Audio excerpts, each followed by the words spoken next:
Bonjour à tous, dans cette vidéo on va essayer de comprendre comment déterminer la limite d'une fonction en utilisant les opérations.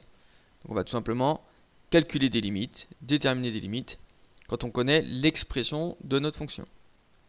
Pour déterminer la limite d'une fonction, on peut décomposer la fonction comme somme, et à ce moment-là on va déterminer la limite de chacun des termes, qui nous permettra de déterminer la limite globale de la fonction, ou sous la forme d'un produit, à ce moment-là si besoin on factorisera, surtout si on a une forme indéterminée. Ou alors sous la forme d'un quotient, c'est-à-dire que si on a plusieurs termes, etc., si c'est plus facile pour nous, on pourra mettre au même dénominateur et avoir simplement un quotient. À ce moment-là, on déterminera la limite du numérateur et du dénominateur, et on fera le quotient des limites. Pareil pour le produit, on fera le produit des limites. Donc si besoin, comme je l'ai dit, on peut aussi factoriser, surtout si on a une forme indéterminée. On factorisera par le plus haut degré si on a par exemple des polynômes. Et pour déterminer la limite de la fonction, on aura besoin évidemment des fonctions de référence pour lesquelles on connaît leurs limites. Par exemple, les limites des fonctions de puissance, celles de la fonction inverse, la limite de la fonction racine carrée, les limites de la fonction exponentielle, voire même celle du logarithme népérien, etc. Et parfois, comme je vous ai dit, on a des formes indéterminées, c'est-à-dire qu'on n'est pas capable de déterminer la limite de la fonction. À ce moment-là, on va faire une factorisation. Quand est-ce qu'on a une forme indéterminée? Quand on a ce genre de résultat intermédiaire. Donc si par exemple en voulant déterminer la limite de la fonction, je suis sur un calcul qui est de ce genre-là, c'est-à-dire que un de mes termes tend vers l'infini et l'autre tend vers moins l'infini. Donc ça va me donner du infini moins infini ou du infini plus moins l'infini par exemple aussi. À ce moment-là, on ne sait pas lequel infini l'emporte, ça ne va pas tendre vers 0, ou en tout cas on ne le sait pas. On ne sait pas si ça tend vers 0, si ça tend vers l'infini, vers le moins infini, vers un nombre. Donc là, il y aura par exemple une factorisation à faire, ou plus généralement une modification d'écriture de ma fonction, pour pouvoir aller jusqu'au bout de ma détermination de la limite de ma fonction. On peut aussi avoir d'autres formes indéterminées comme 0 fois infini. Alors 0 fois infini, on pourrait dire que ça fait 0, non. On sait pareil, on ne sait pas si c'est le 0 qui l'emporte ou si c'est l'infini. Ça peut être 0, ça peut être l'infini, ça peut être autre chose. Donc 0 fois infini, c'est aussi une forme indéterminée. Infini sur infini, c'est aussi une forme indéterminée. Ça fait pas 1 par exemple, qu'on pourrait supposer. Et 0 sur 0, c'est pareil, c'est une forme aussi indéterminée. Dans tous les cas, une factorisation, c'est le moyen le plus courant pour lever une indétermination et ainsi obtenir la limite finale de ma fonction.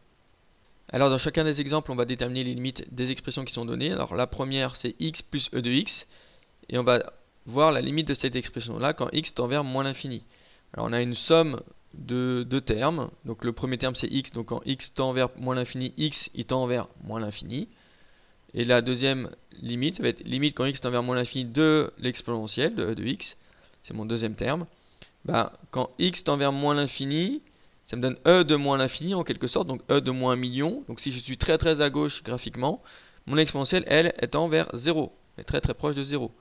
E de moins 1 million, on est proche de 0 même. Il n'y a pas besoin d'aller jusqu'à moins 1 million, mais pour donner une idée, moi c'est ce que je fais. C'est-à-dire que quand x tend vers moins l'infini, je me dis dans ma tête, c'est quand x tend vers moins 1 million.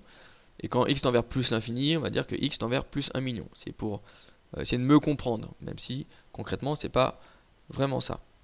Donc mon premier terme tend vers moins l'infini et mon deuxième tend vers 0. Ça va me donner moins l'infini plus 0. Donc par somme de limites, je fais la somme de mes deux limites là. Moins l'infini plus 0, ça fait moins l'infini. On n'est pas sur une forme indéterminée. Même principe avec ma deuxième expression. 2x plus 1 facteur de e de x. Donc quand x tend vers plus l'infini, donc je vais étudier la limite de mon premier facteur ici, qui est 2x plus 1.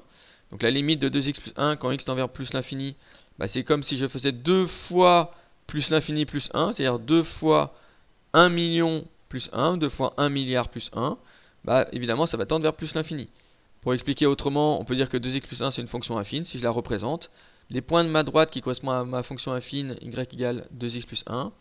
Quand x est très très grand, mes points vont être très très hauts. Mon deuxième facteur qui est e de x, je vais regarder sa limite. Donc quand x tend vers plus l'infini toujours, de e de x, ça tend vers plus l'infini.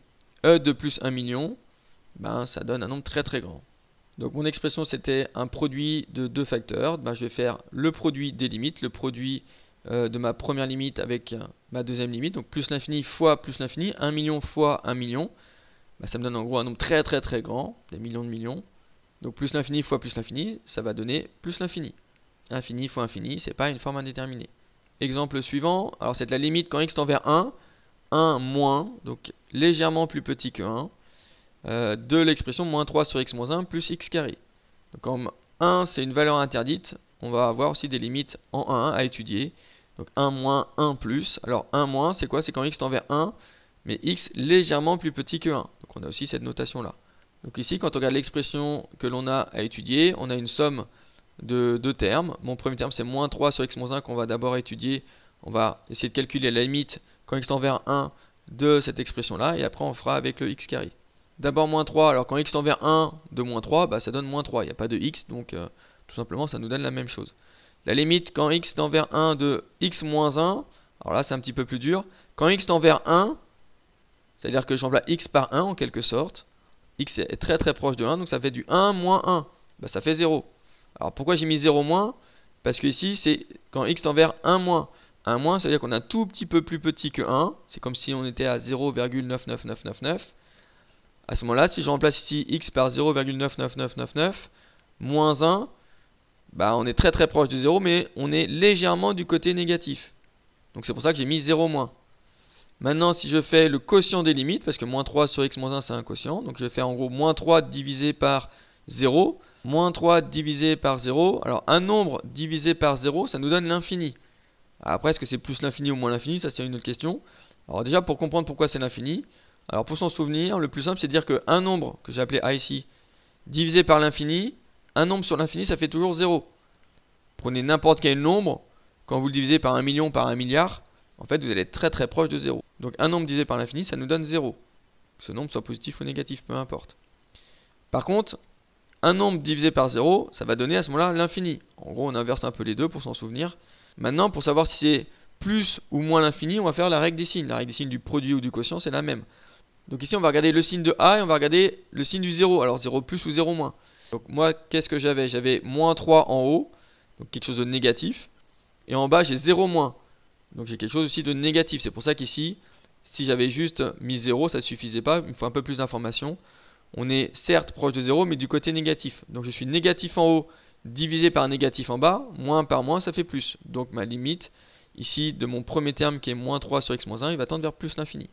Donc là, pour savoir si c'est plus ou moins l'infini, on va regarder le signe du numérateur et le signe du dénominateur et on va appliquer la règle des signes.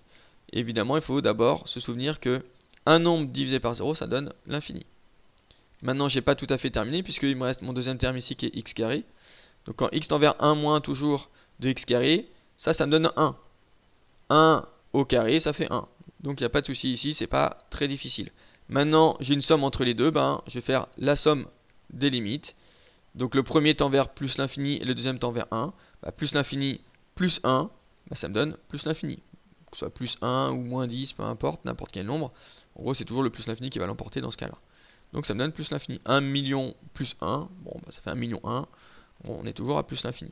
Dernier exemple, ici j'ai x carré moins 3 sur x moins 2. On va étudier la limite de cette expression en moins l'infini. Donc on va étudier séparément la limite de mon numérateur et du dénominateur. Donc x carré moins 3 dans un premier temps, quand x tend vers moins l'infini. Alors imaginons que je suis à moins 1 million. Moins 1 million le tout au carré, ça va tendre en fait vers un nombre très très très grand. Donc en gros ça tend vers plus l'infini. Le carré fait en sorte que tout ce qui est négatif devient positif. Donc ici ça va tendre vers plus l'infini moins 3, ça me donne plus l'infini. Alors si vous avez un doute, vous pouvez soit faire comme moi, comme je l'ai fait ici en remplaçant x par moins 1 million, soit on représente x carré moins 3 qui va être une parabole. Et c'est une parabole qui va être orientée d'une certaine façon, parce que le coefficient A est positif, donc orienté vers le haut. Et donc quand je suis très très à gauche, quand je suis dans les nombres très très très petits, en gros en image je suis très très grand. Même principe pour la limite de x moins 2, alors quand x tend vers moins l'infini moins 2, en gros moins 1 million moins 2, ça va tendre aussi vers moins l'infini. Comme tout à l'heure, ici le moins 2 ici va pas avoir une grosse importance, va pas avoir beaucoup d'influence, c'est le moins l'infini qui va l'emporter. Donc ici, moins l'infini moins 2, ça fait bien moins l'infini. Alors je fais le quotient des limites, parce que là j'ai un quotient entre les deux. Donc en gros c'est plus l'infini divisé par moins l'infini. Mais ça c'est une forme indéterminée. On a dit infini sur infini, que ce soit des plus ou moins l'infini, peu importe, en haut et en bas. Quand c'est infini sur infini, on ne sait pas ce que ça fait. On appelle ça une forme indéterminée. À ce moment-là, on a dit qu'on devait factoriser pour lever cette indétermination. À ce moment-là, x carré moins 3 sur x moins 2, j'essaie de factoriser en et en bas par le plus haut degré. En bas, mon plus haut degré, c'est le degré 1, donc je vais factoriser au maximum par x. Donc je vais faire la même chose en haut. Mais si vous factorisez par x carré en haut, vous allez pouvoir réussir à déterminer la limite aussi.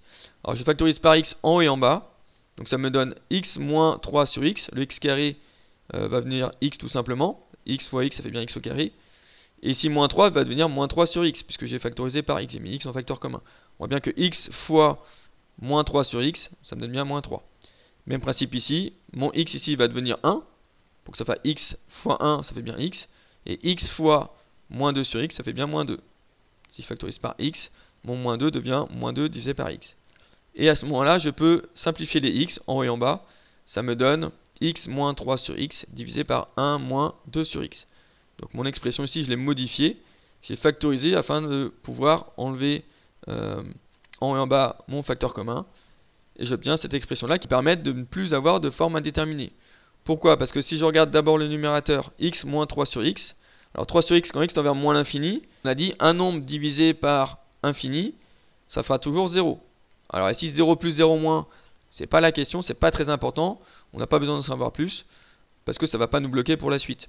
Donc là je fais juste 0, et la limite donc de x moins 3 sur x de tout mon numérateur, quand x tend vers moins l'infini, ça fait moins l'infini moins 0, bah ça fait moins l'infini. Vous voyez bien qu'ici que ce soit 0 plus ou 0 moins, ça ne va pas avoir d'influence. Même principe avec mon dénominateur, 1 moins 2 sur x. Alors 2 sur x, quand x tend vers moins l'infini, ça tend aussi vers 0. 0 plus 0 moins, peu importe, en tout cas c'est 0. En l'occurrence ce serait 0 moins. Hein. 2 divisé par moins l'infini, hein. Positif divisé par négatif, ça ferait 0 moins. Mais 0 plus 0 moins, ça n'a pas d'influence non plus pour la suite, puisque 1 moins 2 sur x, ça fait 1 moins 0, donc ça fait 1. Et donc globalement, j'ai un quotient ici, donc ça fait moins l'infini divisé par 1, j'ai fait le quotient des limites. Donc moins l'infini divisé par 1, bah, ça fait moins l'infini. Donc la limite de mon expression de départ, elle est de moins l'infini. J'espère que vous avez compris comment déterminer la limite d'une fonction en utilisant les opérations. Merci de m'avoir écouté. À bientôt.